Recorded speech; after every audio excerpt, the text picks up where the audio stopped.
Assalamualaikum warahmatullahi wabarakatuh. Saya Ray Rais, co-host Asanusa Channel. Hari ini kedatangan tokoh senior Partai Persatuan Pembangunan, Bapak Habil Marati, yang kita kenal sangat militan terhadap partai berlambang Ka'bah ini. Sekarang ini Partai Persatuan Pembangunan sedang mengalami dinamika yang sangat tinggi. Di mana-mana sangat viral. Beberapa unjuk rasa dimulai dari kantor P3 Pusat di Jakarta hingga ke daerah-daerah dengan tema menurunkan Ketua Umum Suharso Monoarfa yang dinilai mereka sangat merugikan partai berlambang Ka'bah ini. Sementara tamu kita kali ini justru untuk mengurai sebenarnya permasalahan apa di tubuh internal P3 ini, sehingga ada semacam gejolak-gejolak yang ada gejolak-gejolak di dunia percaturan politik ini. Mari kita sapa Bapak Habil Marati pagi ini. Selamat pagi Bapak Habil Marati. Assalamualaikum warahmatullahi wabarakatuh. Waalaikumsalam warahmatullahi wabarakatuh. Langsung saja Bapak Habil Marati, kira-kira menurut Bapak ini tanggapannya sebelum nanti Bapak sebagai didaulat untuk menjadi sebagai Ketua Umum Gerakan Ka'bah Memanggil, ya Pak ya. Kami meminta tanggapan Bapak. Kenapa sih, ada apa sih dengan P3 ini, terutama seperti bergelombang unjuk rasa untuk melengsarkan Ketum Suharso Monoarfa? Silakan Pak. Terima kasih Pak Ray. Pertama saya menyampaikan terima kasih bahwa gejala demonstrasi yang terjadi di kantor pusat Partai Pembangunan ini adalah akibat tersumbatnya komunikasi. Itu pertama. Yang kedua, bahwa pengurus DPP ini kebanyakan atau terlalu banyak diisi anak-anak muda yang tidak memahami kultural P3 secara utuh. Ya, yang ketiga, bahwa ada mekanisme yang dilanggar terhadap pengeluarkan surat keputusan pengesahan hasil muscap dan hasil musfil. Melanggar ADRT itu. Ya, saya kira ini tiga hal ini ya. Siap. Jadi kalau DPP tidak segera menyelesaikan tiga masalah ini, itu tidak menutup kemungkinan akan berkembang ke arah yang lebih masif lagi. Artinya dari tuntutan perbaikan harga SK surat keputusan DPP itu tentang pengesahan hasil musfil dan hasil muscap dan musfil itu yang disinyalir melanggar ADRT tidak dikembalikan kepada rel yang benar, ini akan menjadi gerakan masif untuk merontokkan DPP. Ya, itu pertama. Yang kedua, demo-demo ini sesungguhnya adalah awalnya kan diawali dengan DKI. Untuk SK DKI itu dari almarhum Lulung itu kan meninggal, agar itu dikembalikan kepada jalur yang konstitusional, jalur sesuai dengan anggaran dasar. Tapi kan pilihannya kan DPP ini pilihannya bukan ke anggaran dasar, tapi pilihannya kepada kebijakan atau diskresi daripada bisa itu DPP, bisa itu Ketua Umum P3, bisa Sekjen.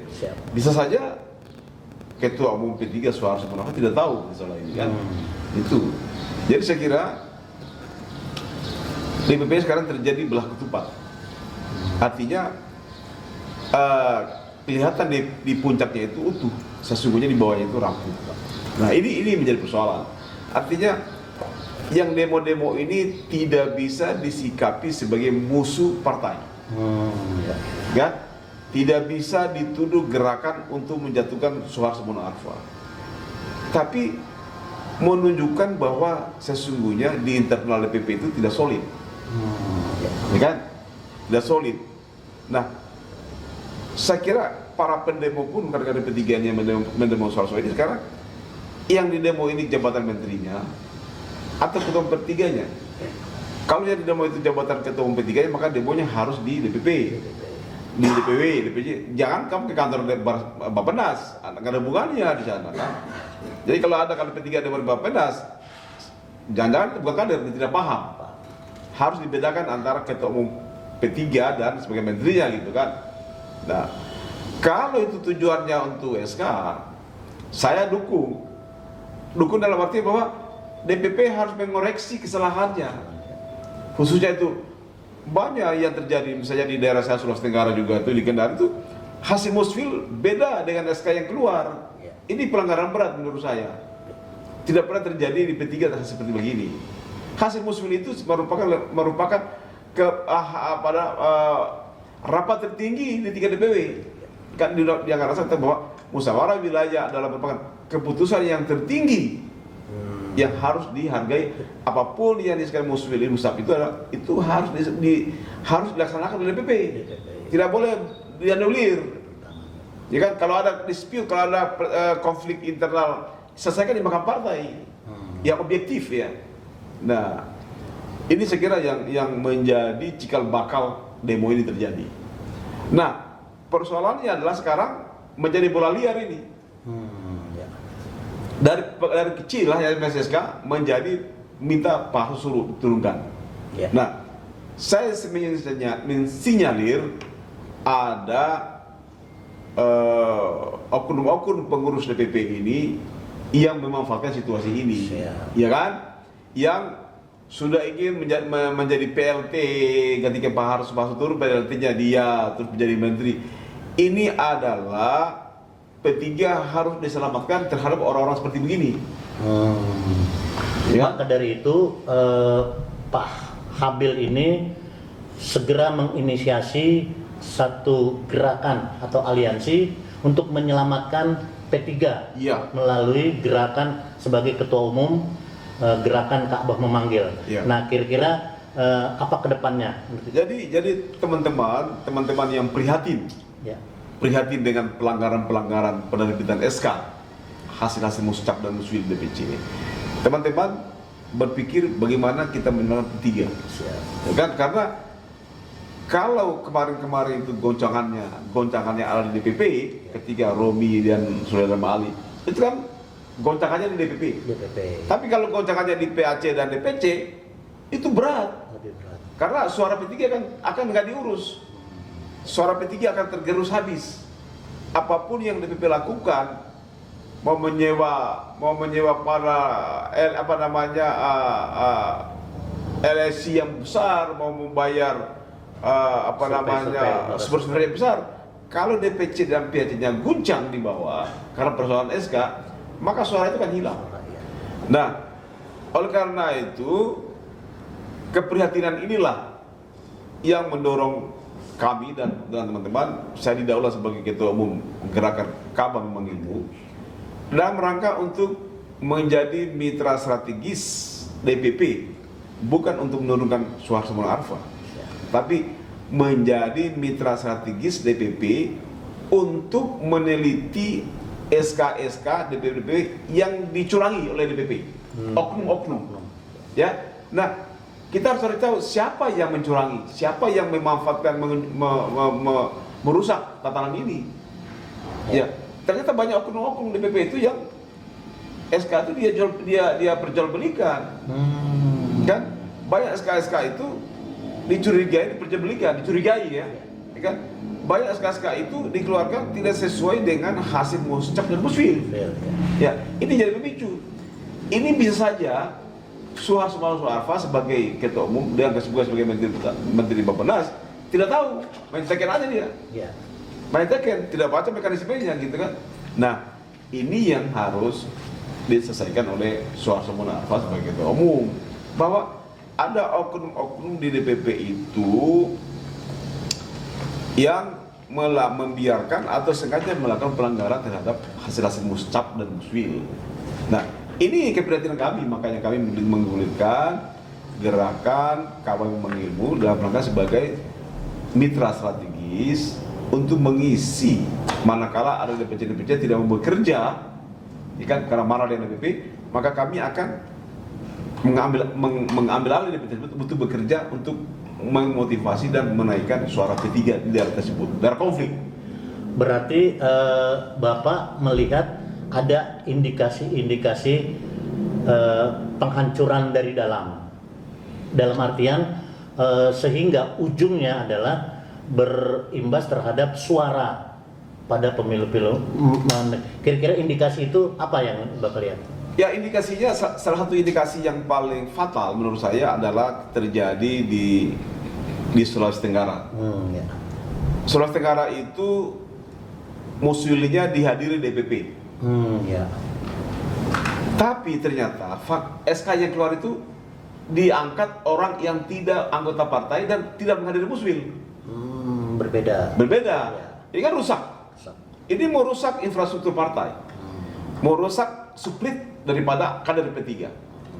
Oknum-oknum yang merusak inilah yang harus disingkirkan oleh Pak Harso. Ya kan? Yang kedua, kasus di Kota Padang. Ya. Kota Padang ini telah dipilih yang namanya Maesa Ya. sebagai ketua DPC hasil muscap Kota Padang, terpilih Maesa. Tapi SK-nya diganti dengan SK yang lain. Orang lain. Ya.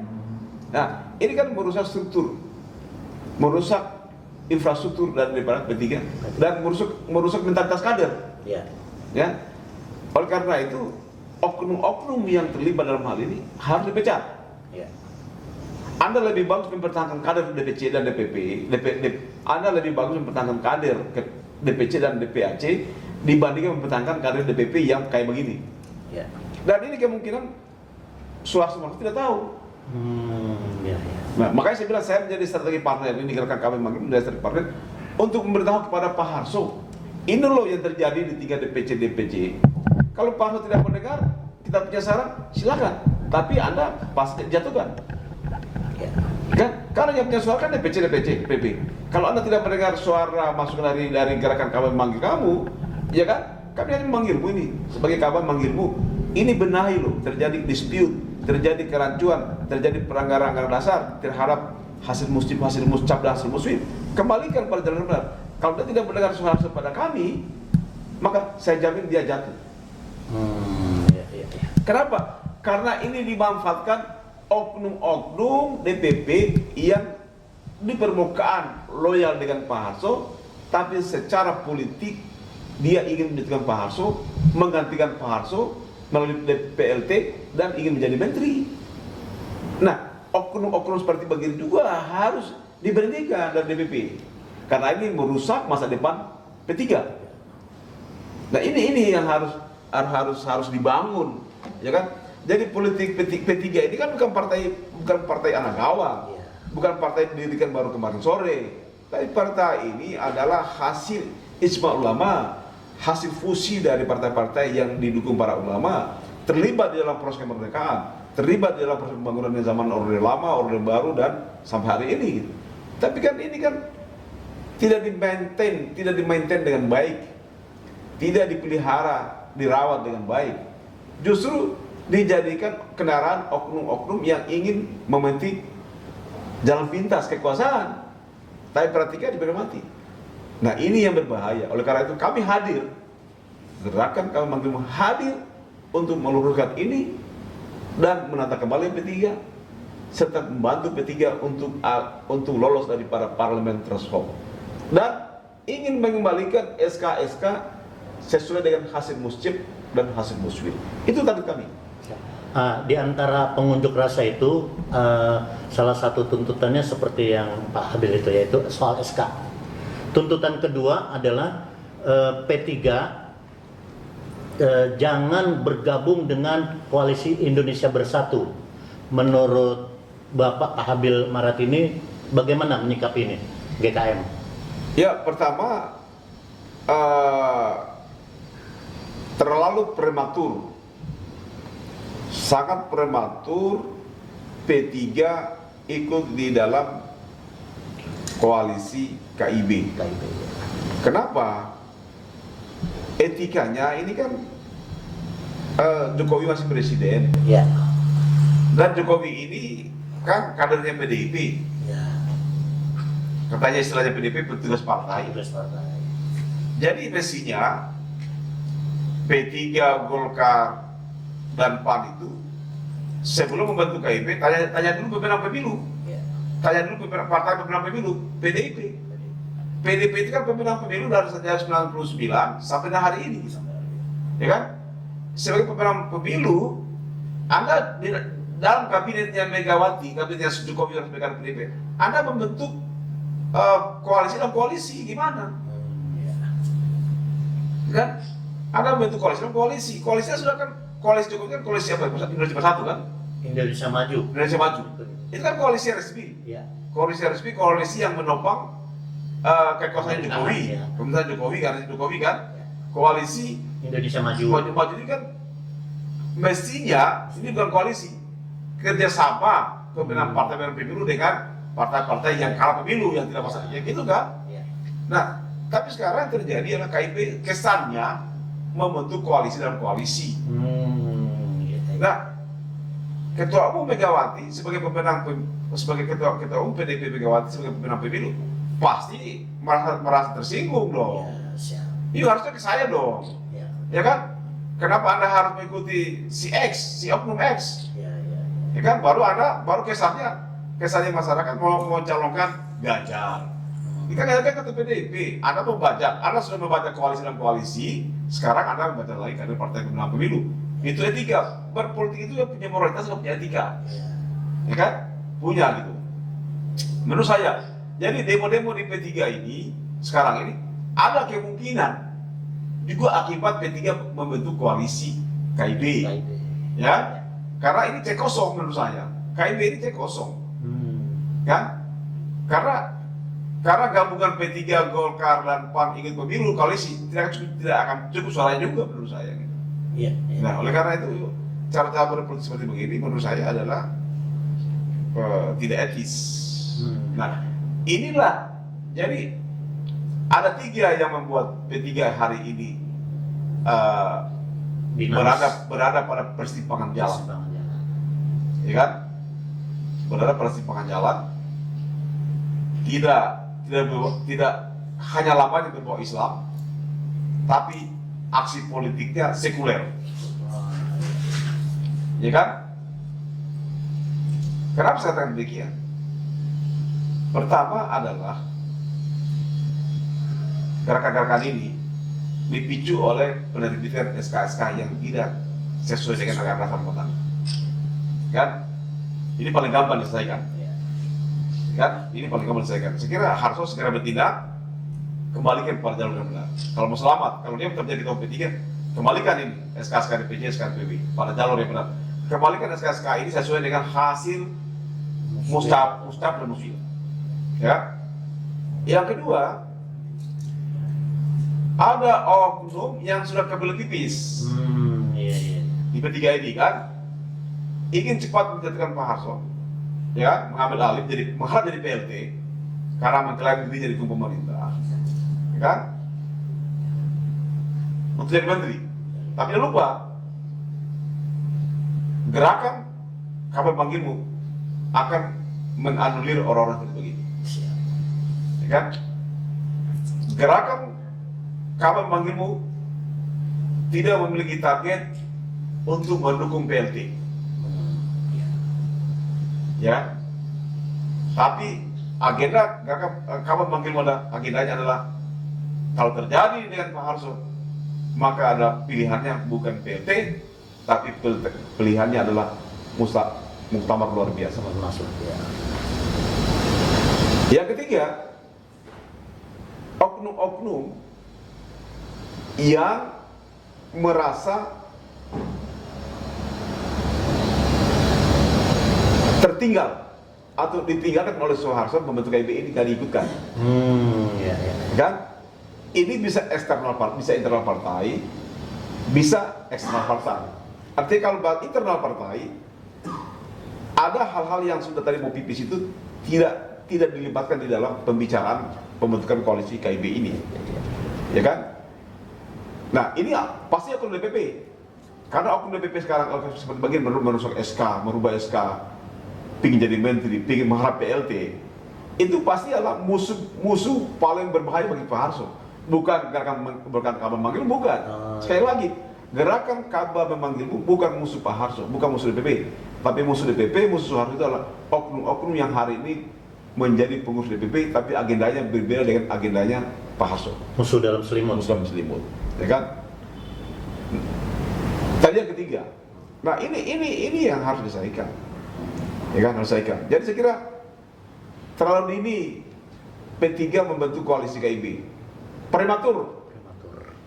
Ini prematur, semakin memperrumit P3 ini. Ya kan? Karena tidak dibutuhkan koalisi KIB itu, sama sekali nggak dibutuhkan. Ya kan? Yang dibutuhkan sekarang itu adalah P3 itu mau dapat berapa kursi? Ya kan? Tindakan politiknya di DPC, DPP seperti apa? Targetnya berapa persen? Apa yang kita lakukan? Dan siap bekerjasama dengan partai pemenang ini. Ya. Gitu.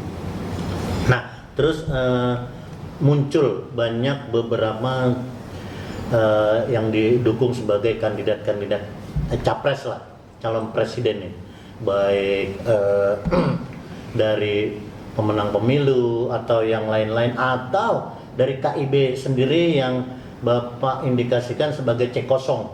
Nah, kira-kira menurut GKM nih, kedepannya P3 ini kalau memang harus mendukung pencapresan, kira-kira kriterianya apa itu?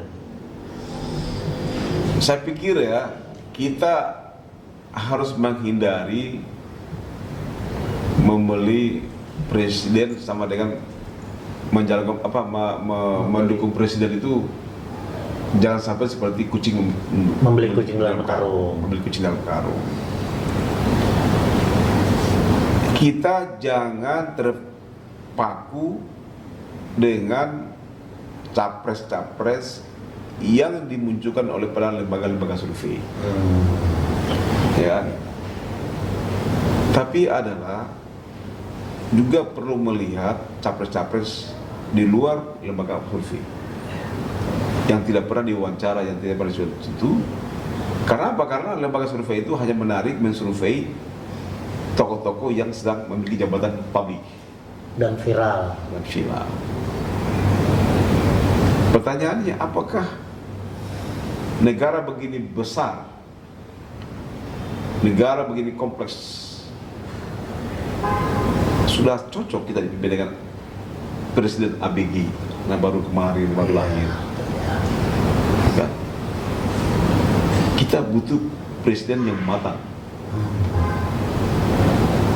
Itu. Siap, bagaimana caranya kita menilai orang itu matang? Pertama, dia benar-benar untuk berhikmat kepada rakyat. Dia mampu berhikmat kepada rakyat, kepada konstitusi, dan kepada negara. Kan? Yang kedua, dia juga harus memiliki kriteria bijaksana. Bijaksana itu adalah selalu dia menempatkan dirinya sebagai orang yang proporsional dan profesional. Proporsional dan profesional. Dan tidak menyinggung orang. Ya, jadi dia berhikmat untuk rakyatnya, bangsanya, negaranya. Dan dia juga bijaksana di dalam menanggulangi masalah-masalah sosial, politik, dan agama. Dia harus berpikir realistik dan proporsional, non kompromis, proporsional. Beda antara kompromis dan proporsional. Ya. Dan jangan pernah membiarkan orang-orang memasuki wilayah sensitif. Misalnya tentang isu agama, agama Islam dihina, disindir sebagai radikalisme, teroris, ingin mendirikan khilafah. Ini wilayah sensitif. Yang kedua juga mengenai isu PKI, mendirikan PKI, ini juga isu sensitif. Nah, hal-hal seperti itu sebagai presiden harus mampu dia mengelaborasi, mampu menjelaskan pada publik bahwa apakah isu-isu ini real dan fakta. Kan? Mana yang fakta, mana yang real. Supaya bangsa ini tidak hidup dalam isu, tidak hidup dalam ketakutan. Ya kan? Nah, oleh karena itu, untuk mengatasi persoalan ini, maka presiden itu yang paling layak kombinasi antara sipil militer. Kenapa isu sipil militer? Saya ingin jelaskan bahwa umat Islam itu sebagai shareholder terbesar di Republik ini, baik secara sejarah, aktual maupun prospektif, dia adalah pemilik shareholder terbesar. Yang kedua adalah nasionalis. Nasional juga adalah memiliki kontribusi dalam menyusun pendirinya negara ini. Ikut terlibat dalam proses kemerdekaan. Demikian juga BKR, Badan Kehormatan Rakyat TKR, atau sekarang ini disebut namanya TNI. Jadi umat Islam, TNI, nasionalis adalah bukan milisi dalam di negara ini. Bukan milisi, tapi adalah pembentuk republik. Kontributor. Ya. Jadi bukan milisi itu bisa dibayar. Ya kan? Bisa susupan. Bisa penyusupan. Enggak, ini mereka umat Islam, TNI dan nasionalis itu adalah pembentuk republik. Dedikasi terhadap negara. Dedikasi terhadap negara. Membentuk republik di mana? Pada Nusantara. Nusantara tidak sama-sama Merauke, itu Nusantara. Jadi artinya republik yang dibentuk oleh umat Islam, TNI dan nasionalis didudukan pada wilayah Nusantara. Kebetulan hari ini bertanya Jakarta. Nah, jadi empat komponen itu, daerah, TNI, umat Islam, nasionalis, tidak boleh dikatomikan, tidak boleh dikatomikan, tidak boleh dibentangkan. Nah, oleh karena itu capresnya itu dalam capresnya harus mencerminkan ini. Ya kan? Mencerminkan adalah sipil dan militer. Jangan sipil-sipil, jangan si A dan si A, itu rusak nanti. Kan? Itu rusak. Karena harus ada yang memastikan bahwa Indonesia ini benar-benar dijalankan sesuai dengan pembukaan Undang-Undang 45 dan Pancasila. Harus pastikan.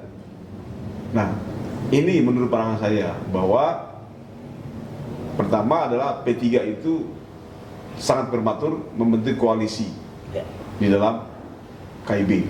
Mestinya P3 fokus untuk mendapatkan kursi sebanyak-banyaknya dan mengembalikan SK di jalan yang benar.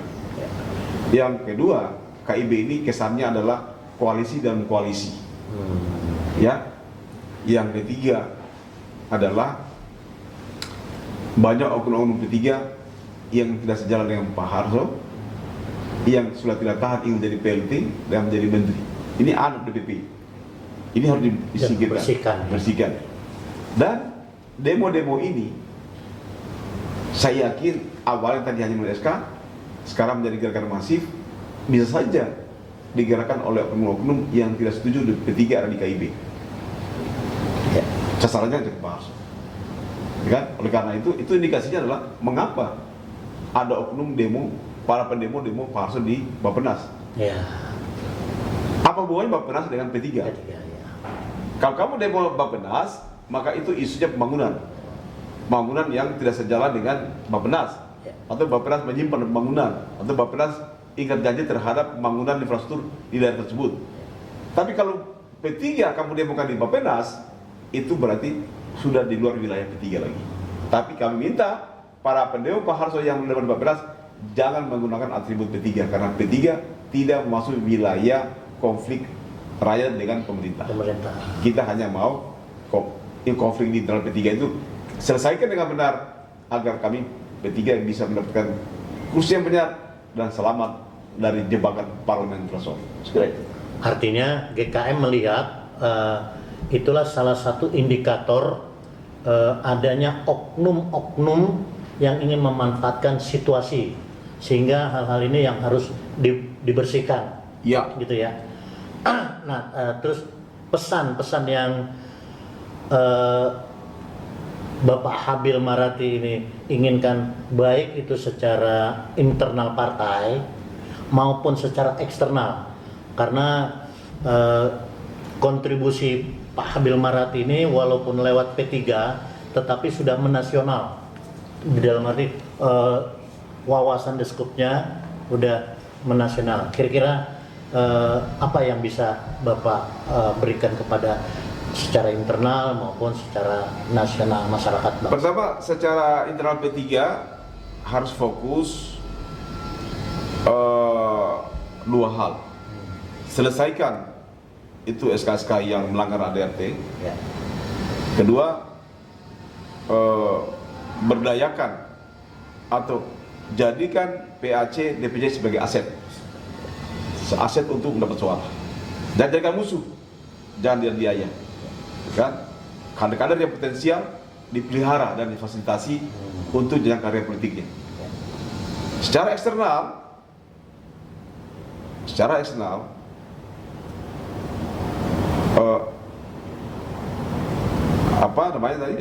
internal bahwa ada kader-kader yang membelo yang sudah tidak tahan untuk menjadi PLT harus memecat orang ini, singkirkan, ya kan? Secara eksternal bahwa P3 harus membunyikan, P3 harus Mengembalikan marwah. Harus taat berdemokrasi. Ya. P3 harus membuat publik itu nyaman. Apa itu? Yaitu kesadaran politik. P3 harus membangun kesadaran politiknya bahwa pemenang pemilu itu harus didukung. Pemenang pemilu harus didukung. Oleh karena itu, siapapun capres yang diusulkan oleh partai pemenang pemilu 2019, P3 ada di situ. Ya, terima kasih. Luar biasa sekali bincang-bincang kita dengan Ketua Umum Gerakan Ka'bah Memanggil, Bapak Habil Marati.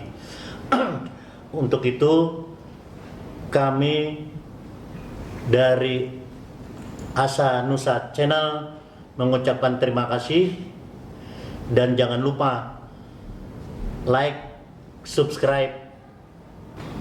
Terima kasih.